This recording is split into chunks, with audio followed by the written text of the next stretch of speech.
will be in pretty much three parts. So first I'll be talking a little bit about what we're gonna do and the steps involved. Then we're gonna set up our local environment, create a project, link Firebase with Vue.js, and then we're gonna write some code. So let's get started. Okay. Now, if you look at the steps involved in creating a new hack or a new project, from a technical perspective, I usually go through 5 steps. Like first of all, I'm thinking, okay, what am I going to build, and figure out what to select. Next step is setting up the project, which is once I figured out what I'm gonna be using, I have to go ahead and configure everything. Next is making sure that all the different things that I configure on step number 2 talk with one another just fine. Then an important step is making sure I test and secure everything before I publish the app. And final and most pleasant step, in my opinion, is actually deployment. So let's take them one by one. So selecting products. I went ahead and did this beforehand. So I'm not going to go into a lot of details explaining why I chose this stack. However, I'm going to talk a little bit about each of the platforms and what are the main advantages that they offer. So for the front end, we're going to be using Vue.js and a higher level framework, Quasar, which is essentially a framework that comes with material design components and uses Vue.js as an underlying library. For storing data, we'll be using Firebase real-time database because it's just really easy to get started with. And for hosting, we'll be using Firebase hosting since we already will have Firebase set up by that time. Now, why did I choose these 3 products in particular? Well, I chose Vue.js version 3 because it's just incredibly easy to get started. In my opinion, it's easier to use than alternative frameworks like Angular or React, but that's maybe just my personal opinion. I would say give a try to any of these 3 if you haven't already. But if you just don't know which to pick, I would say probably nowadays Vue is the easiest to learn, even though React seems to be the most popular at the moment. Now, why Quasar 2? The main reason is because Vue.js, just like any other web library, doesn't really come with a lot of components and helper and utilities out of the box. It does have the bare bone necessary for you to build something, but it doesn't really have the infrastructure that a lot of the time people would come to expect. So to fill in this gap, I chose Quasar 2, which is a build system, also a library of components, also a bunch of other helper methods to just really make app development fast. And for all of our server needs, which in our case will include 3 things. First of all, authentication. Second, a place to store our web app. And third, a place to store data that our app would be creating. These 3 things are all Firebase products that you can find in the build section of it. So let's talk a little bit about each of them. Firebase Auth, it's an identity as a service. It supports many different ways to log in. However, for the sake of this workshop, we'll only be using sign in with Google. I just find it to be the easiest to set up. Next, we have custom. Next, we'll be using the real-time database. Since we have very limited time, I'm not gonna do too many write operations. I'm essentially just gonna do one subscription to get all the data we care about from the database, and one write to add a new chat message. As you maybe have guessed, we'll be building a classical friendly chat. This one will actually have rooms, so you'll be able to join the rooms and chat in there. And we'll try to build all of this in the next 20 minutes. Now, since we have very limited time, I won't be going into too much detail about things like on-presence detection or backing up and restoring the database, or even doing things like queries. That's something you can do for a homework. There's a lot of other really easy and cool things you can do with real-time database or Firestore. that I would encourage you to look into if you need that for your hack. And last, we'll be deploying everything to Firebase hosting. Yet again, I won't go into details. I'll just say we'll go with a real fast route, which is just use the freely provided subdomain from hosting. Of course, if you do have your own domain, you can add it later.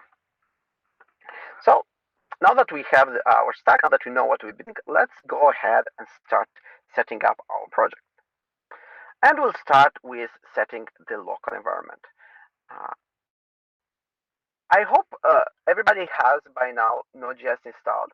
If not, please go ahead and download it. For Mac, I recommend using Homebrew. If you're on Windows, you can use the Windows package. You can use one of the free package managers, or you can use an official installer. I generally prefer the package managers. They're easier to upgrade, in my opinion, and they just play nicely. So if you do have Node.js installed already, there's not really a lot of stuff for you to do. You'll just want to go ahead and run a couple of commands to install the Quasar command line interface as well as Yarn. A quick note about what Yarn is. So Yarn is a new recommended way of managing packages with Node. And the main reason why I'm using it is because it's way faster than npm whenever installing dependencies for the first time. So in order to make it a little easier for you folks to copy paste these commands, I guess I'll just go ahead and share a list of the commands that I'll be writing inside of. I guess a quick question: would you folks prefer me to paste the commands in the workshop chat, or would you like me to just share the presentation and you can copy paste it over from the PDF? What would you prefer?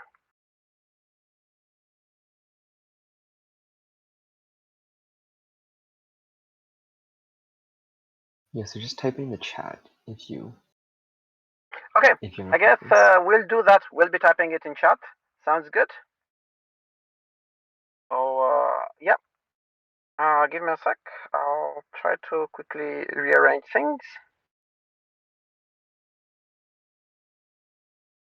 Okay, there we go. So first thing we're gonna do is npm install Quasar. And the command for this is this one. Let's see if I can actually highlight it to show as the code. Oh, there we go. Yeah, that's better.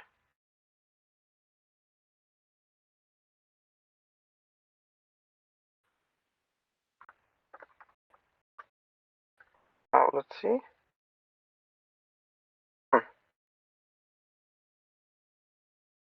Okay. Is a screen share stuck or something?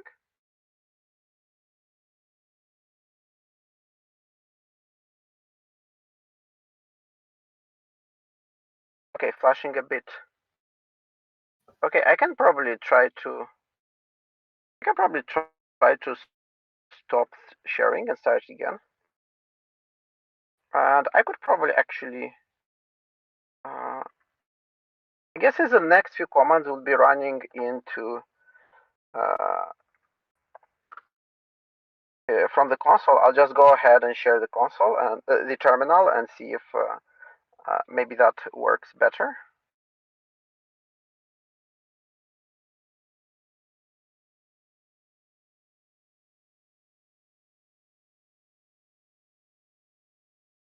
Okay, now before we go ahead and create a new project, let's actually wait a little bit. Since we're going to be using Quasar, we're not going to be using the Vue command line interface, primarily because Quasar will give us some boilerplate already. If we use Vue.js create project, it's going to create a very much an empty project, and I want us to kind of just have more of a getting started option. Okay, let me go ahead and copy paste a few of the next commands. So in order to create a project, I'm gonna run this command, Quasar create, and then a name for the project. Okay, let's do just that. Okay, let me go to my home. Since I already have a friendly chat app that I created a little while ago, I'll just rename it to something else like friendly chat 2. But you please feel free to give it whatever name you want. Okay, once you run this command, okay, there you go, you'll get a couple of prompts. First, we'll be asked to give an internal name. I think this the default name is good. Now it will ask us to provide a product name, which is the name that will be displayed in a couple of paths in the UI.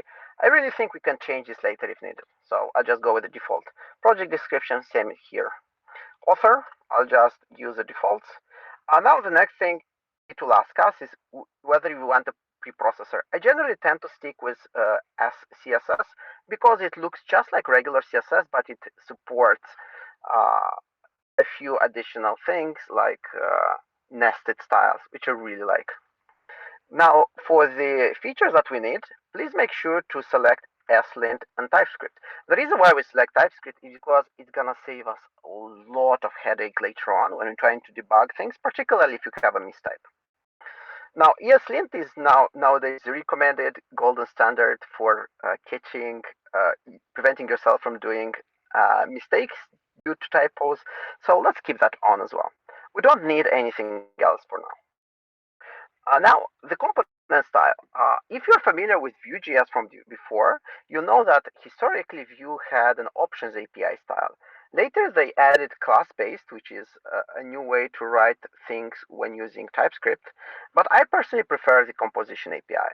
Composition API is very well aligned with the direction in which JavaScript is moving, which is having everything a little bit more composable, tree-shakeable, and everything just look like a hook or a function. It also looks quite similar to the React syntax if you're familiar with it. So I would just recommend it whenever you start a new project in Vue or React, just use the composition pattern if possible. Now for the ESLint.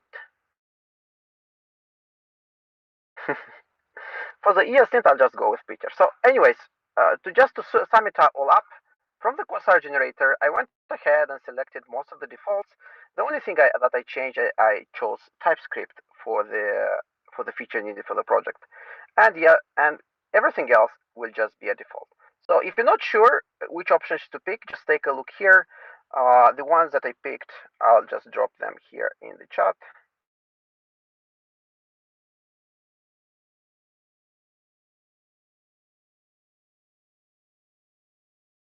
There you go.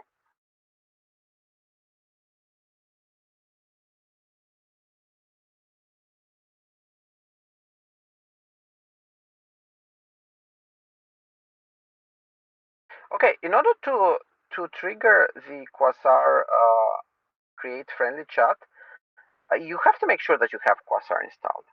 So that's pretty much the only requirement there. The rest of the stuff will happen after you create it.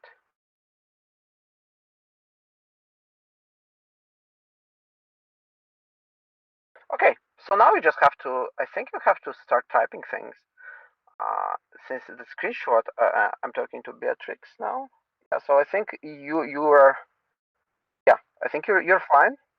Now, for James, where do you run Quasar? So if you're on Mac or Linux, you run it in your terminal. And if you're on Windows, you run it into the command prompt or Cygwin or PowerShell, whichever you prefer. Okay, awesome. So it shouldn't take too long to catch up. So I'm just gonna go ahead and do the next step, which is I'm gonna go ahead and generate the Quasar build. Why we do that? So that we can later, when we configure Firebase, we already have a pre-generated public folder which we can just publish right away using Firebase hosting. So without further ado, let's run the next command, which is very simple.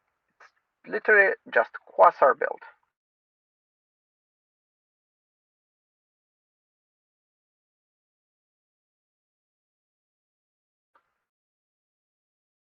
Okay. Now, if you're running Quasar for the first time, it might ask you to download Yarn, which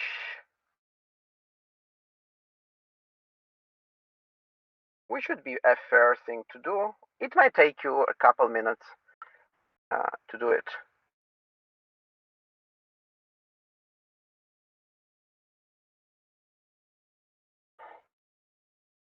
In my case, it already did that, and I think that's what took most of the time while we were waiting for the previous command to finish. Now, as you see, the build has finished. So the output folder is shown here in the dist SPA. Okay. So for people who well, you okay. Quasar will say that it's an unknown command if you're actually not in your project folder. If you get a message like this, just make sure to change directory into your newly created folder, which is, in your case, is probably called friendly-chat. In my case, it's called friendly-chat2. And after that, you should be able to run the Quasar build command.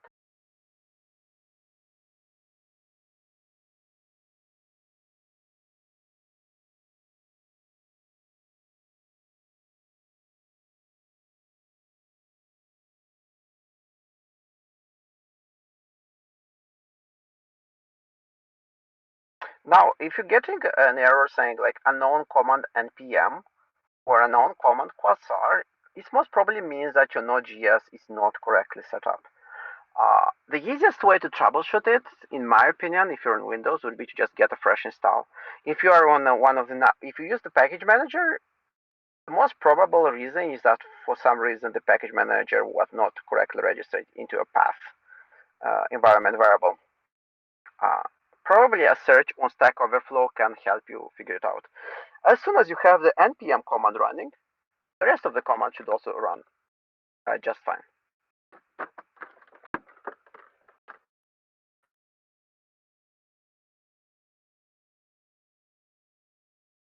Okay, now I assume everyone else has already probably run successfully Quasar. So let's do the next step, which is launch the Quasar development server. Why do that? Well, we'll quickly check and see how this looks like, and then we're gonna go ahead and start editing. If you have your Visual Studio Code, I think it's a good idea to launch it now. If not, you can actually just launch the command from here. I'll go ahead and launch Visual Studio Code.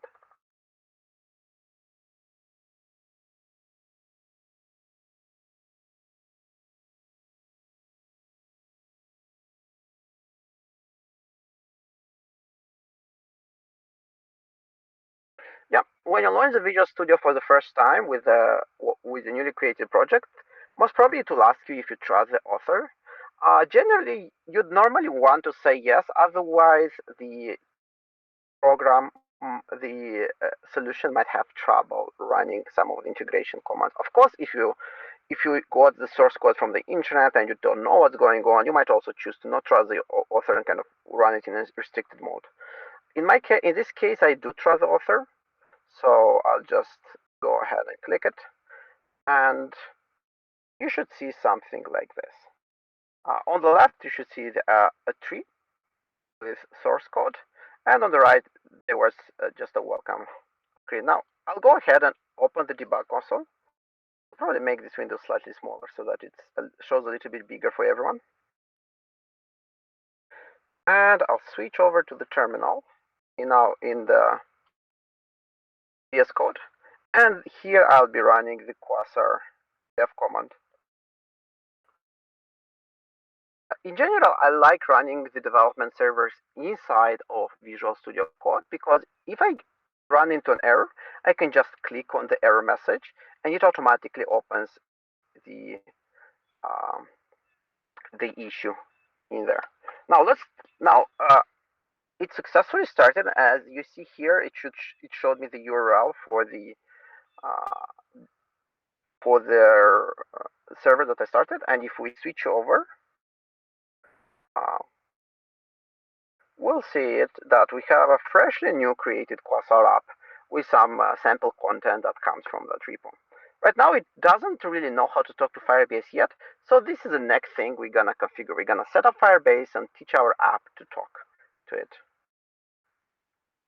Okay. So let's see what the next steps are.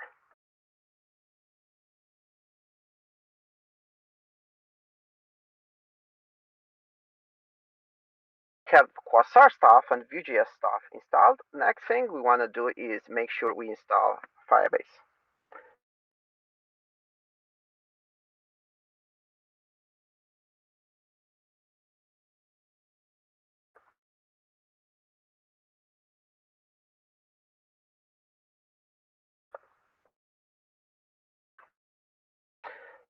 Okay, to install Firebase, there are a couple of commands we'll be running. So if it's the first time you're using Firebase on your computer, you'll want to go ahead and install the command line tools using the same npm install similar npm install -g command like we did before. If you, however, have used Firebase before, you probably can skip this step and go right into the next portion, which is initializing your project. Now, there are two ways to create a new Firebase project. You can either do that from the command line, or you can do that through the web interface. In my opinion, it's easier to do that from through the web interface, so that's what I'm gonna do right now. I'm gonna open Firebase console.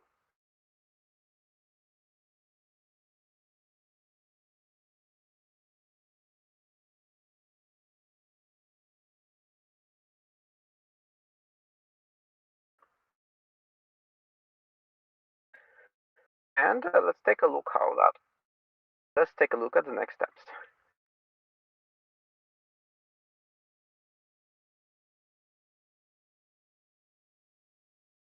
When you open the console, based on how many projects you have, you might see something similar to what I see here, or maybe you see a different screen. Nevertheless, it should have a big flashy button that says Add Project.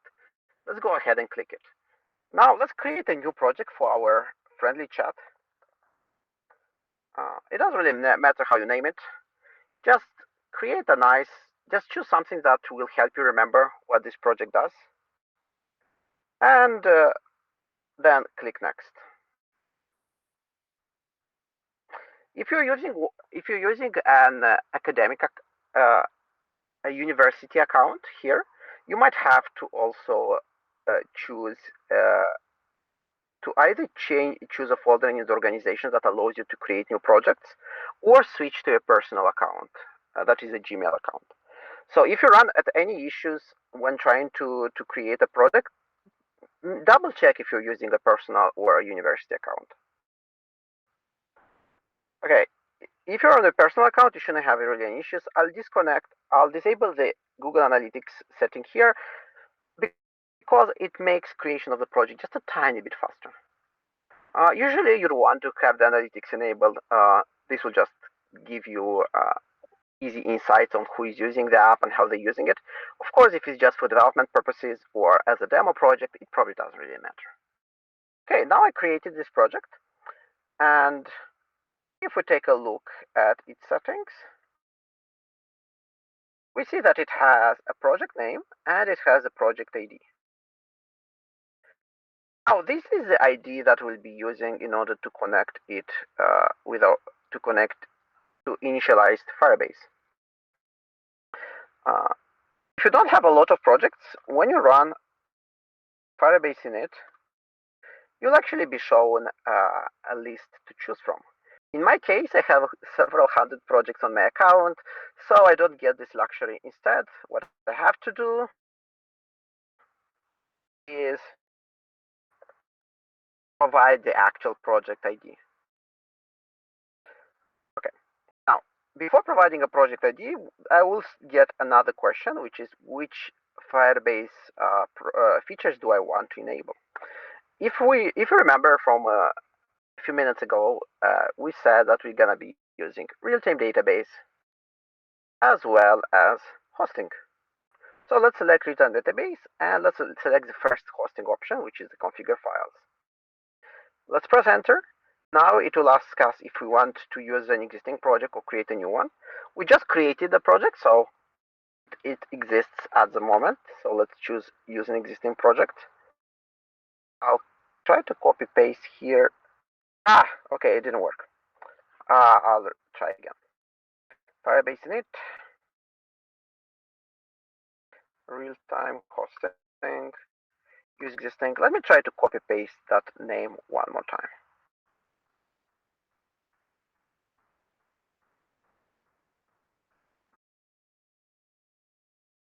Okay, there we go. This time it worked.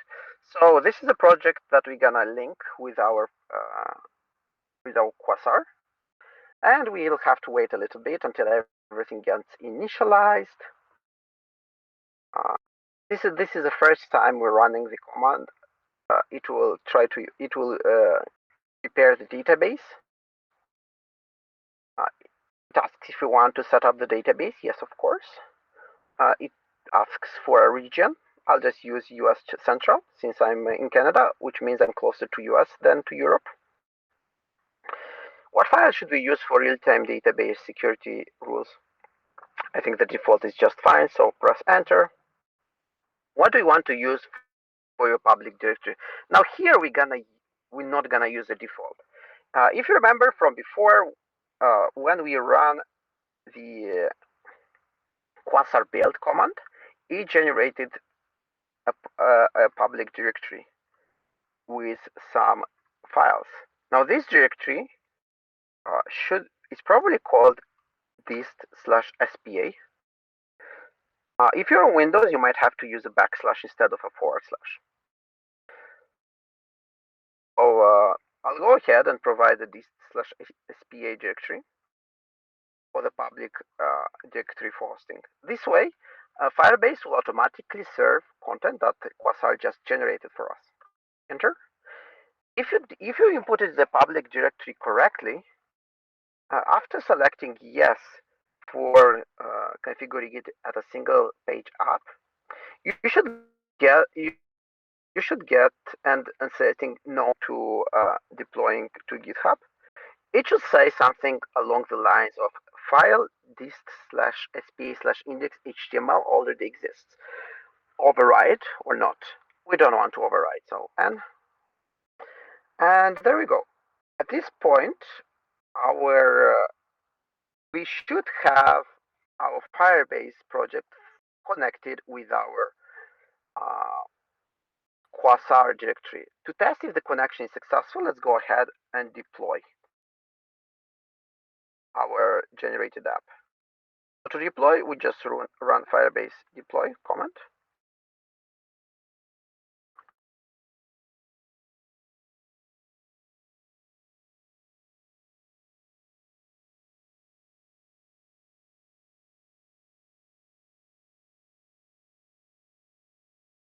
Okay, and if you were successful, you should get something similar to this. Hosting URL and then some URL.web.app. Let's click it and see if it works. And it does. As you can see right now, this one, yeah, we have the exact same app now accessible at the public URL that our Firebase project is connected to. Okay, so hosting works. Now let's set up the database as well. So let's go back into the Firebase console tab.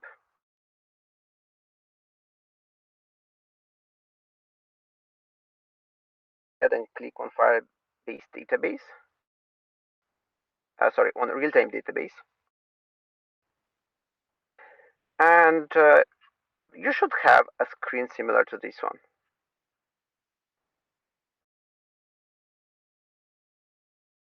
Firebase. Now, there are two ways to start working. You can start in locked mode or test mode. At this point, it doesn't really matter, since we're gonna be writing the security rules just in a few minutes. Now, once you created the database, it should look something like this. It should be a URL. There should also be a rules tab, which should contain something like this. And that's pretty much all we care about for now. Now, there's one more thing I want to do before we switch over into VS Code and start writing code, is configure authentication. I'll click on the authentication section in the build, click on getting started, then click on the Google sign-in provider and enable it. In order to enable it, I'll use my email address and some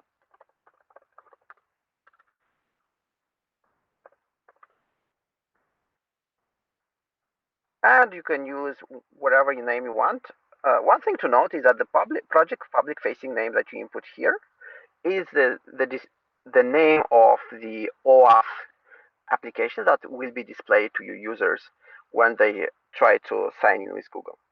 So that's probably one of the very few publicly visible aspects of your app. So it's probably worth double checking that the spelling is correct here. Okay, once you click save, it's gonna take a few seconds for the configuration to be saved. And after that, we can start writing the code and actually teach our app to work with Firebase. Okay, let's go ahead and check what the next step should be.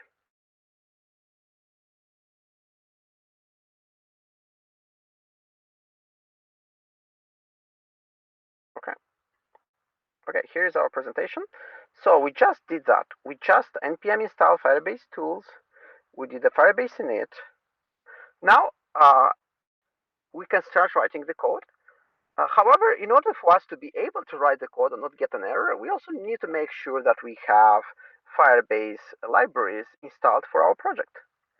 To do that, we'll be using Yarn, and we'll be using the version 9, the newly released version that went public, if I remember correctly, 2 days ago,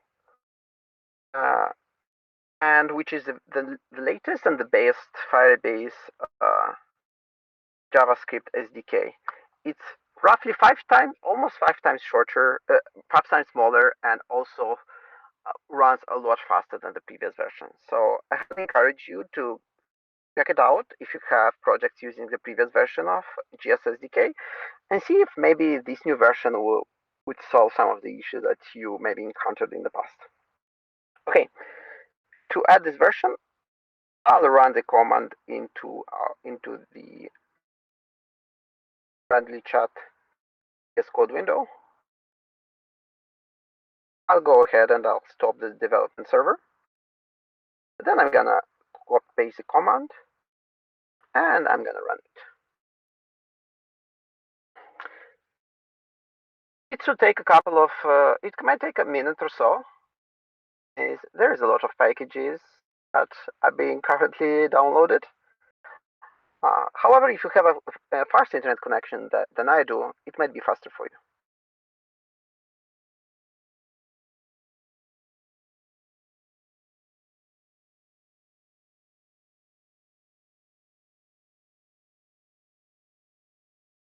Okay, while we wait for these things to be installed, let me talk a little bit about what to expect when working with the Vue.js project.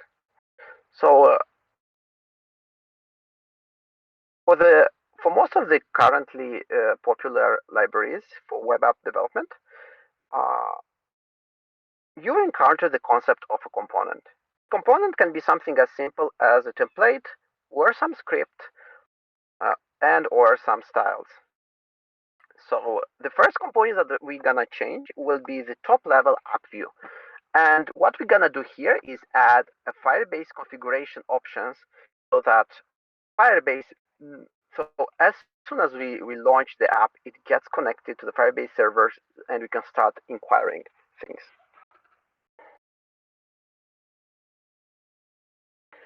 Okay, so in my case, the installation just finished.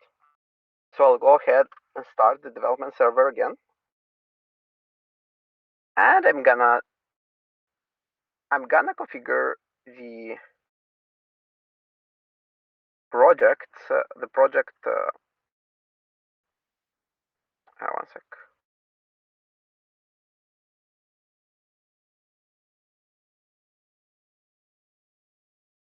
I'm gonna go ahead and configure our application. So it might be a little bit counterintuitive, but there's actually two steps to connect a Vue.js app, or pretty much any web app, to Firebase. The first step is teaching the command line interface to recognize a directory and to deploy it. And the second step is teaching the app itself to talk to Firebase. We already did the first step. Now the second step would be teaching the app to talk to Firebase. To do that, we'll need to create a new web app. And once we do that, we can take the Firebase config options and copy paste them over into our app view. This will allow us to then go ahead and initialize the app with a freshly created Firebase config. Okay, let me demonstrate how this should look like. So let's go and open Firebase Console tab one more time.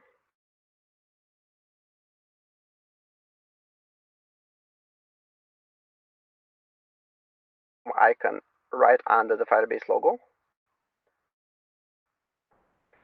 And let's click on Add App. In the Add App, let's choose Web, which is the third icon. Let's give it any name we like.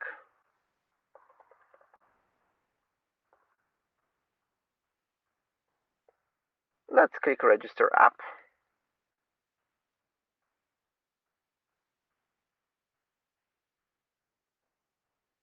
We already installed Firebase tools, but hey, if you didn't already, we are getting reminded that you should do it now. And here we have a small snippet of code for initializing our app. I'm gonna go ahead and copy paste this snippet, but I'm gonna modify it just a little bit.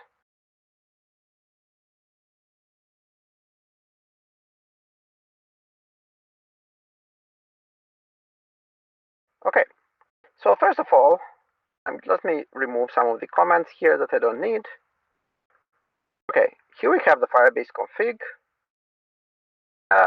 If you just like me are getting some of these warnings that strings might use single quotes, there's a pretty easy way to fix that. The reason why we're getting this issue is because our linter expects us to use single quotes and we're not. The easiest way to fix it is to auto-format our code. And to do that, I'm just gonna go ahead into the properties screen.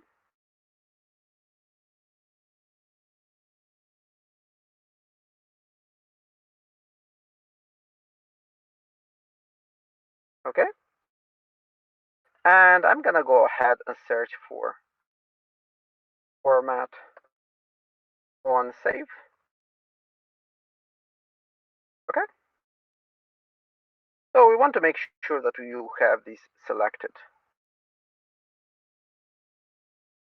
for your project. Now, once you save it, let's see.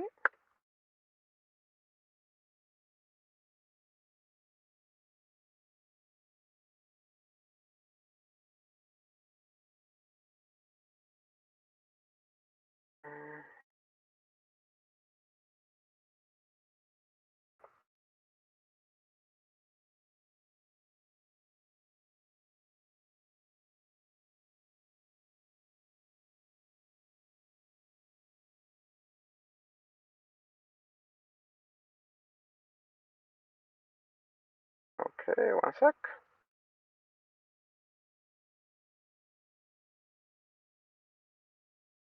Okay, I'm not sure why it's not automatically formatting it. Maybe it's because I had this enabled from before and now something weird happened. I'm not actually sure why. This isn't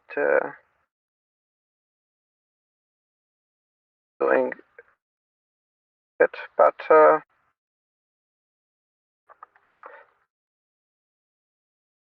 most probably it should work for most of you.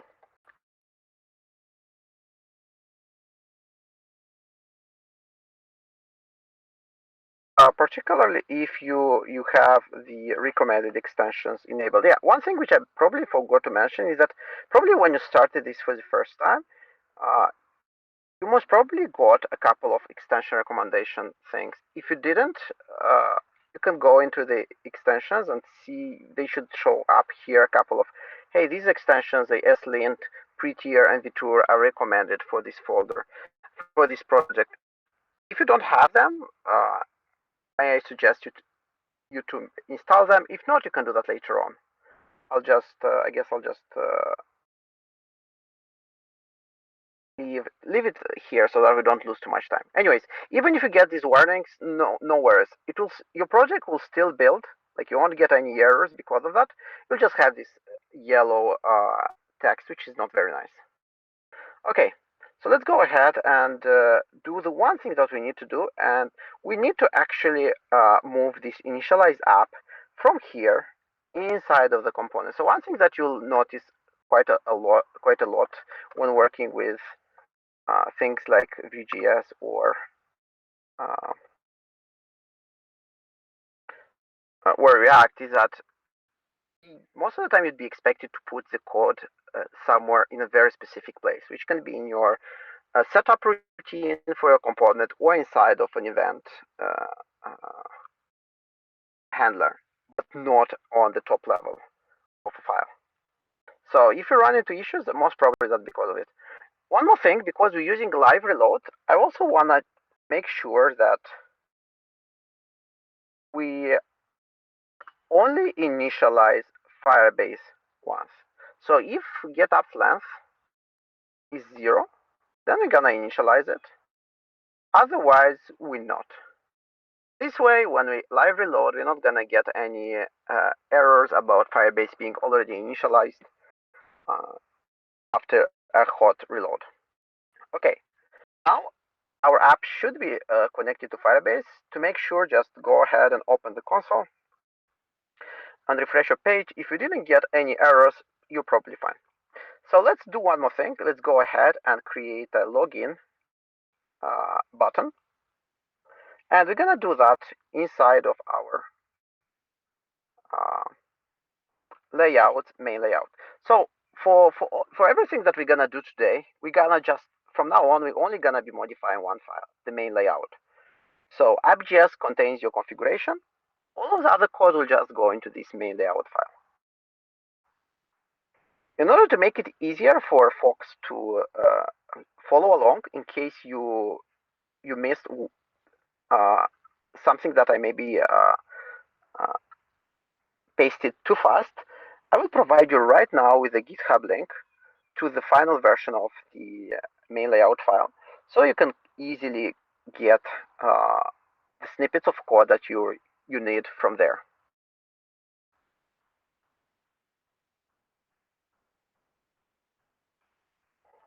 Okay, here it is.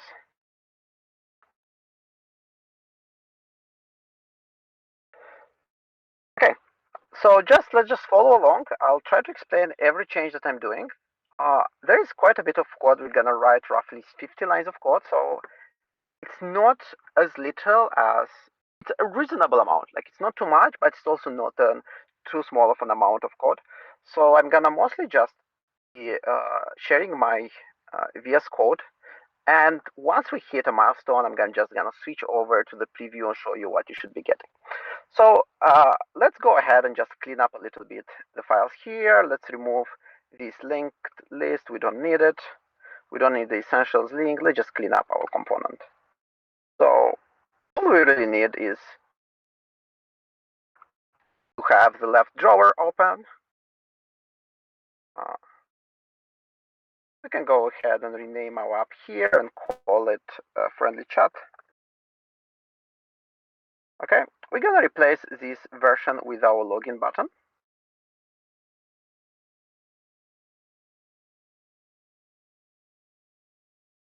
I'm gonna copy paste in a sec.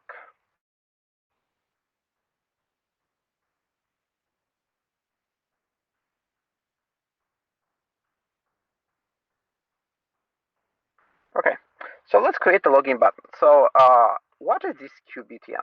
So QBTN is a material component that comes from Quasar. And if you ever get lost and don't know what options you should be using and when, just go ahead and open the official docs for Quasar and do a quick search on whichever component you need. So in this case, I want to add a button. And if, assuming I don't remember how a button, a Quasar button or a material button looks like, I'll just go ahead and search for button. And you can see that the first result here says a QBTN view component is a button. So let's go down and see, okay, which button do we like? I think any of these should work. So I can just go ahead and copy paste some of the code from here into my app, and I should get a button pretty much like this. Well, in my case, I already know that I want a button that will do a sign in, so I already have that code ready. But hey, if you ever need to check the docs, they should be pretty easy to use. Okay, so we have a simple button with a sign in callback that will be called whenever we click it, and we're gonna show sign in with Google as a text on it. Okay, let's continue cleaning the rest of the page. Like, we don't need this stuff from here. And we do need to create the sign in function. Now, for the sign in functions, you have to do essentially two things. You need to first get a provider, and then you want to do the actual sign in. I'll just go ahead and copy paste the code for some of this, and I'll quickly explain what I'm doing here. So first of all, I'll be using the Google Auth provider. Now, Google Auth provider is available from within the Firebase Auth library, together with the rest of the stuff that we care about. So, besides Google Auth, there are a couple more providers, one for each of the things that you might be interested in doing. But for now, we're just gonna be using Google Auth. Okay, once you have a provider, all you have to do is call a sign in with pop-up and pass in the provider. Essentially, two lines of boilerplate. You're safe to just copy paste it into your app. Should be good. Now, if you did everything correctly, you should have a button which says sign in with Google.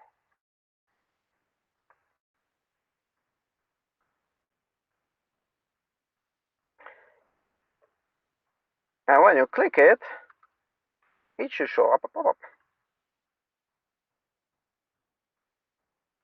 Okay, so I'll provide to make it easier for everyone to follow along, I'll just provide the final code for this step that I have in my main layout file.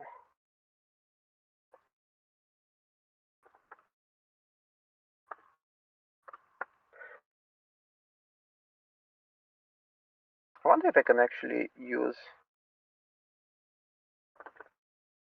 Oh, nice. I can actually use syntax highlighting. Awesome. So yeah, there you go. This is the main layout code that I have at the moment. Once you run this into your, once you switch over to the Quasar app, and you maybe have to refresh the page, you should get a button like this, and when you click it, you should have a pop-up asking you to choose an account, and once you choose an account, it should sign you in.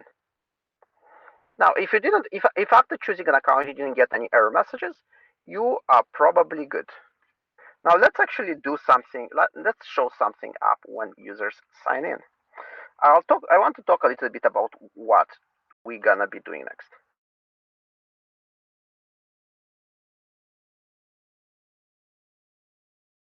Wrong tab.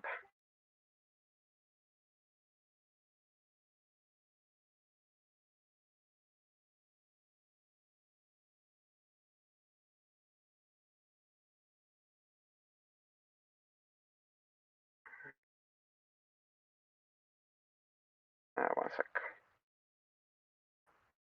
Okay, there we go. Okay, so once we have the sign in done, the next step is we want to get the current user. And here, this might look a little bit confusing if you haven't used Vue.js.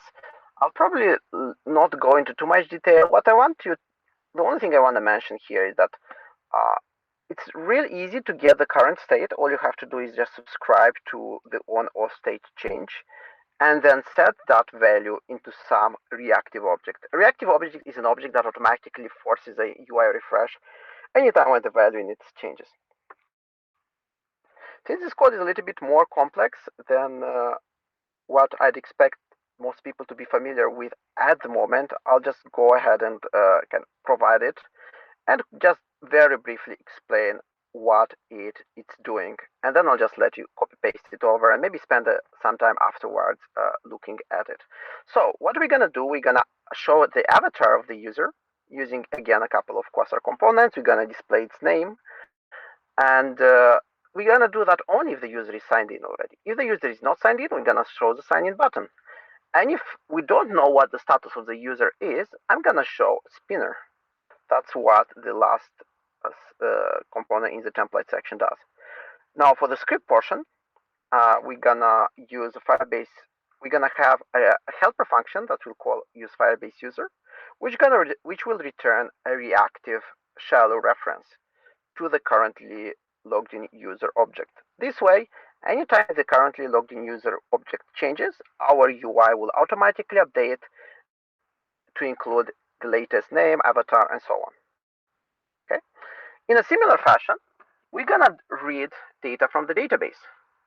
We're also gonna create a helper function, and in this case, we're gonna use a so-called watch effect. We're gonna use a watch effect in this case because unlike the user, which you only have one possible user, when you're reading data from the database, there's virtually an unlimited number of paths that you might be interested in. So for each user, you might be interested in different paths in the database. Now, in order to not just make the assumptions that, hey, you don't need this feature and you won't need it ever, I instead just created a simple helper function that you can use to read any portion of the database later on as needed. And once you have that data loaded, the next step would be to write something back to the database. To write it, it's very easy. You can use the sample code that's provided by the official Firebase docs, which is importing the push function from the database and then providing it the reference from the previous call and saving some data. Okay, so let's go now and go get this code written. Because we kind of short on time, and because there's a lot of code that you have to write, I'll just provide it pretty much straight ahead from the. I would just recommend you to just get it from the main layout Vue file in the GitHub repo. And then I'm gonna explain what each line does. I think that's probably the best way to do it. Okay, so I copy pasted the code over.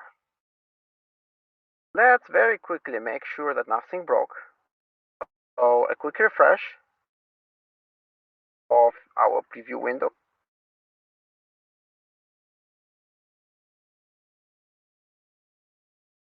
Okay.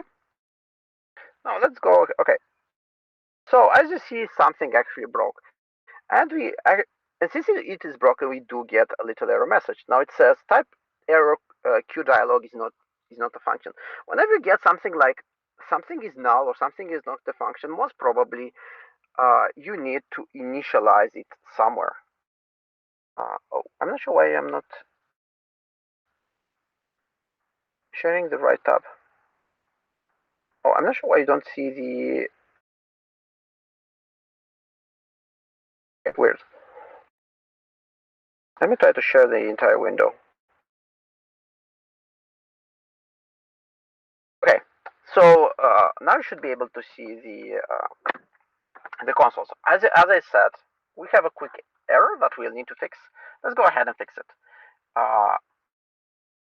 This error seems to be a Quasar error, so I did a quick search online for this error, and I found that I need to change my Quasar configuration file in order to fix this thing. So I'll go ahead and do exactly that in my VS Code.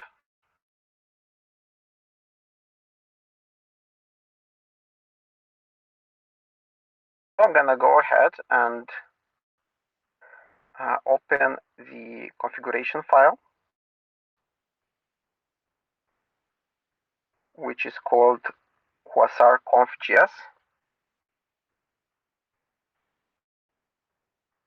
And I'm gonna search for the plugins section.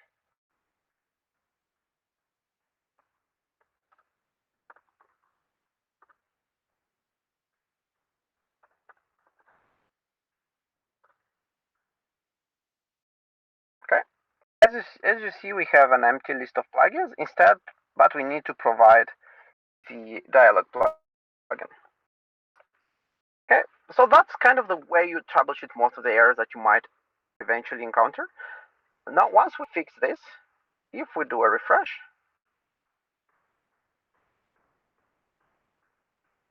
hey, it worked. Actually, it worked.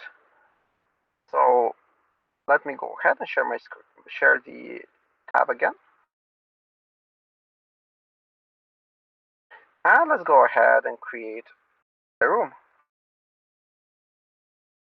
Okay, so what happened when we clicked on create room? Well, we created a chat messages, which is called create new room, which got saved to the Firebase database. Now, since our app is already connected to the database, it automatically refreshed our screen. So that's really the beauty of using Firebase. You don't have to really think about pulling changes. They will be automatically pushed by Firebase to your app as soon as the changes happen. As you see here, all I did was just create a new message with the text create a new room and my avatar and name, and it just worked.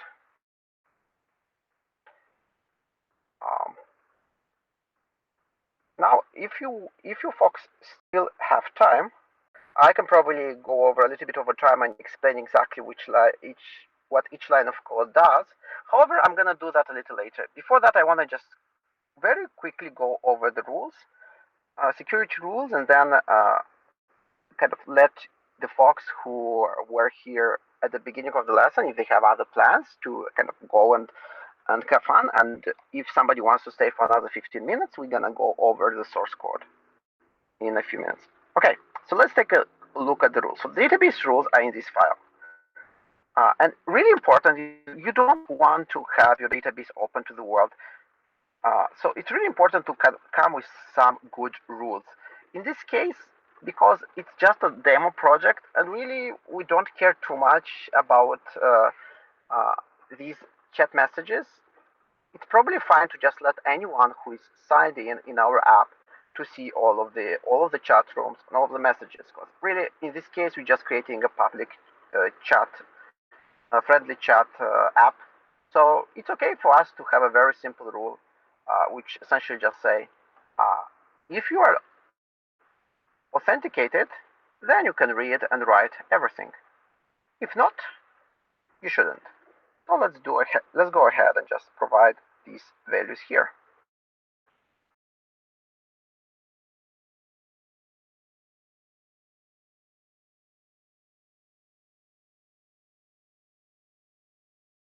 And this is in the file called database rules.json.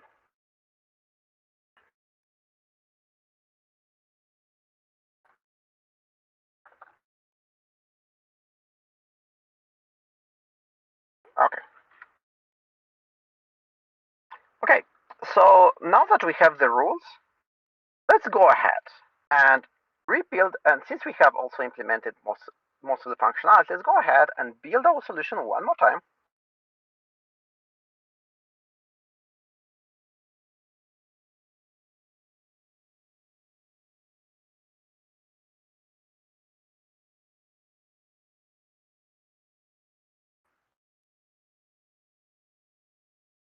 Okay. If you have a couple of warnings, worry not. As long as you don't have any errors, the build was successful. And now let's do a Firebase deploy again. This will push the new rules that we created, as well as the latest version of the website that we just built to our public hosting.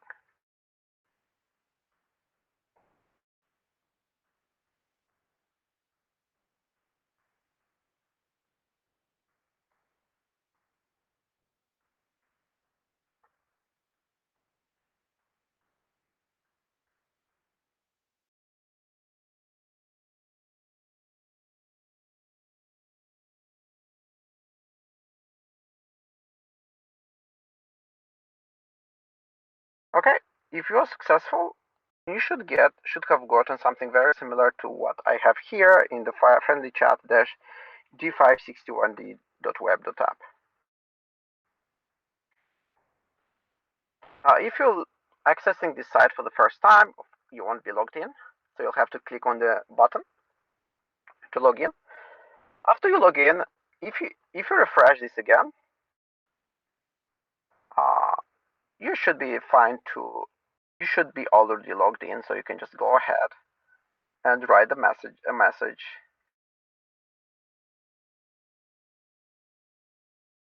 like this. Let me go ahead, create another room,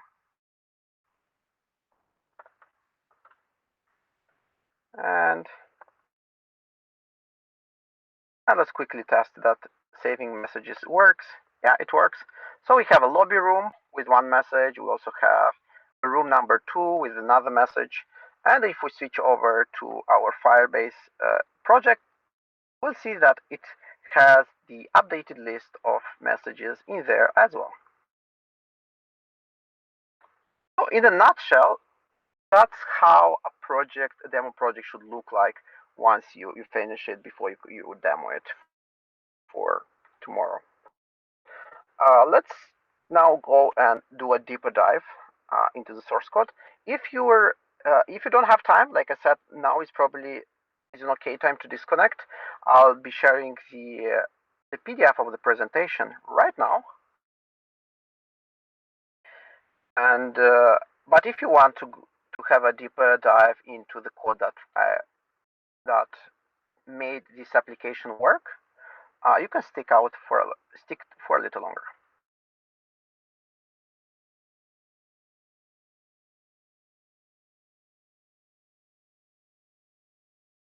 Okay.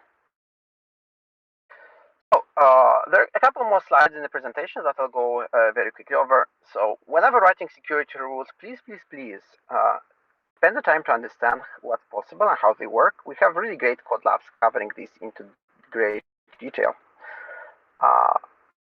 For our code lab, we use something very simple, but for your real world projects, it's probably going to be a lot more complex than this. So kind of just please get in the habit of having those security rules. Now the deployment is pretty much as simple as it can get. 2 commands. You can run them manually. You can also have them run automatically using a GitHub action. It's very simple to do. Now, in terms of additional resources, I already provide the GitHub repo where you can find the final version of this code lab. Also, for more information about available Firebase APIs, you can check our official docs, and for Quasar specific information, their official website. And before you go, I will also provide you with a PDF copy of this presentation, so it's easier for you to copy paste things around, so you don't have to really just have to scroll back into the chat. I mean, up to you. I'll just put it out there so that you have a few options to choose from.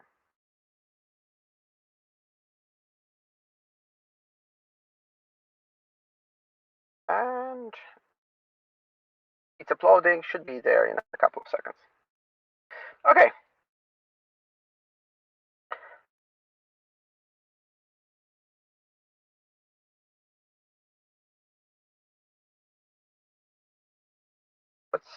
Let's see, almost there.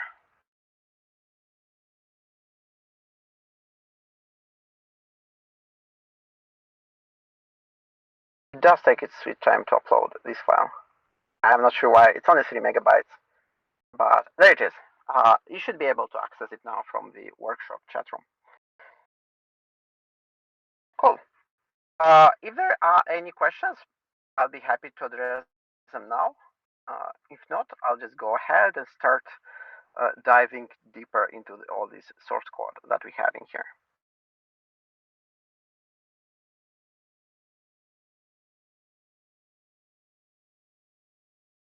Okay, let's dive into the source code. So most of the stuff just goes from left top to bottom right. So the first thing here is you see is just some boilerplate I kept from the sample project of Quasar, which is a header, the toolbar. You can find out more how they work by checking their official documentation. Now the first thing we changed was the app title. The next thing we did was show the avatar if the user is logged in, the sign in button if the user is not logged in, and a spinner if we don't know what the status is. Now on the left side of the screen in the drawer, we show a few things. In particular, we have a list of rooms. So we iterate through the list of rooms that we loaded from the database. We check if the current room, if the room that's being displayed is the current one, and in this case we change its color to blue. Otherwise, we'll keep the default color. So if you switch over from one room to another, you'll see that the text button changes color to show the current room. Now here we just display the name of it, and we have a show room click handler over here, which does a very simple thing. It just sets the current room to the name of the room that you just clicked. Okay. Now for the main page area, I removed the router view. So since this is a single page app, I don't really need to have multiple page components. Instead, I just included all the logic that I need inside here. So in particular, first I check to make sure that we have a current room selected. If no room is selected, there's really nothing to display. However, if we do have a room, we'll just go and loop through all of the messages in the room. Now for each message, we'll show the avatar for the person who sent it. Then we'll show their name, and then we'll show the message. And that's it for the existing messages. Now we also have a couple of buttons and inputs for creating new rooms and new messages. To create a new room, we just have a button which calls the create room function, which shows a dialog which asks us for a name for the room. And once we get the name, we set the current room value to the newly created room, and we send a message which is called created new room. Now, when this message is saved to the database, that's when the actual room is created. The way Firebase database works is anytime you write something to a path, it automatically creates that path in the database. And since we are writing a message using the name of the newly created room, it also happens to just create the room as well. Please feel free to play around with this stuff and get yourself familiar with real-time database. Since real-time database really behaves like a JSON file or like an object, a JavaScript object, it's very intuitive to write and read data. The only thing you want to remember is to have a subscription active so that the UI gets updated as soon as your data is propagated and saved to the server. You don't really need to update your UI explicitly. If you look at the code here, you'll see there's no update code whatsoever. The only place where we are reading data from the database is this. We're using the helper function that I created earlier to subscribe to the entire database that we have, and that's it. Anytime something changes in it, this object that we return here, which is called RTDB, gets updated with a new value, and this new value just happens to automatically update these for loops and show the correct content. Okay, now to create a new message, it's a little bit more complicated. So when we create a new message, we actually use a form. So to use a form, I created this Q form, which has an onSubmit handler. The onSubmit handler is triggered automatically when you press enter.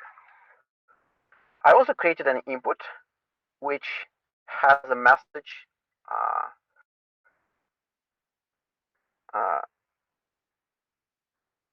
reference or variable, which is automatically binded to it. So anytime when you change the message in the input, this variable here will change its value. Now, after you set the message, you can click this button. And when you click the button, we do the same thing, similar thing to what we did when we created the room. We call the create message, but this time we are creating a message in the current room. So that's about it. That's really all of the logic we have in here. There are a couple of helper construction. For example, this template thing lets Quasar know that we want to show the button next after the input in the same line, and it also the before slot tells it that we want to show the avatar before the input. Everything else should be quite self-explanatory.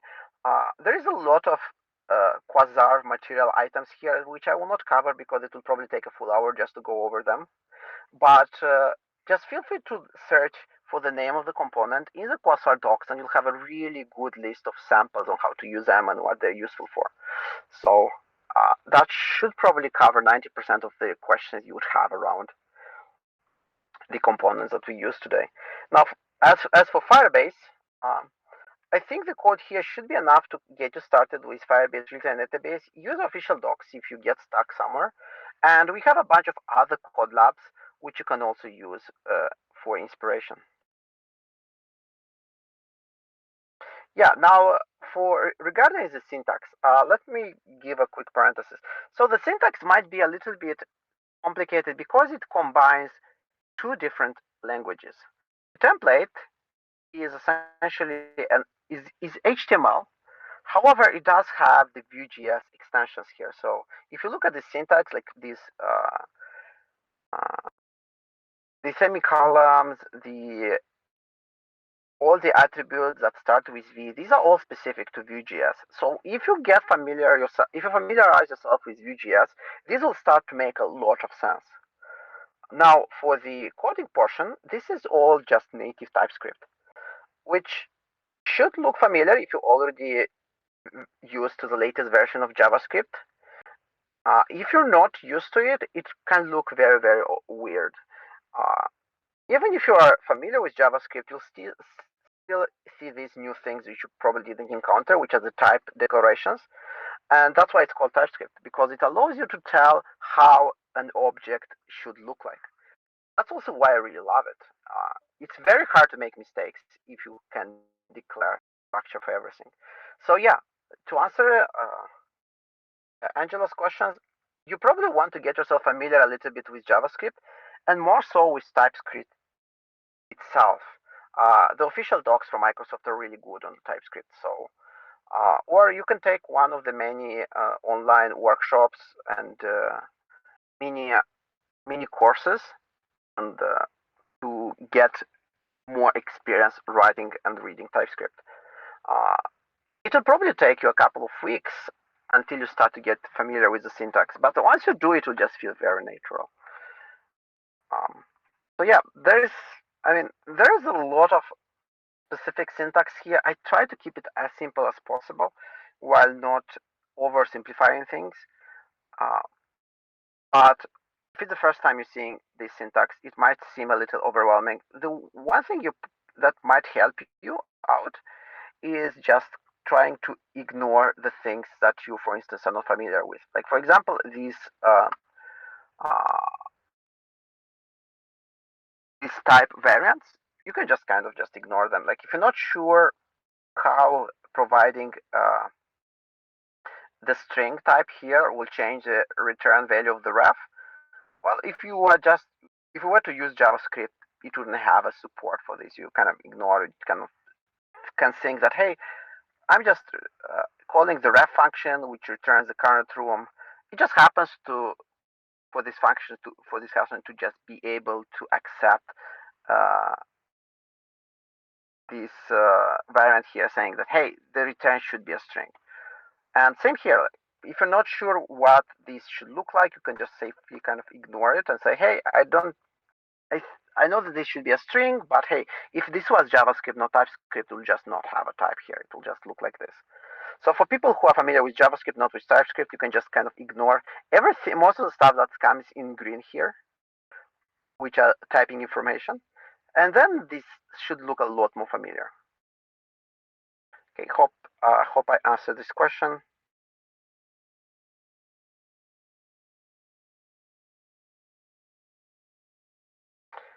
Well, I mean, still, I hope it was a useful workshop. If you have any other questions, we'll hang around a little longer here. And yeah, and if you have any voice question, any questions you want to voice in the workshop in the room, please do that now. Otherwise, I hope you enjoyed it, and I'll see you later. Good luck with your hacks.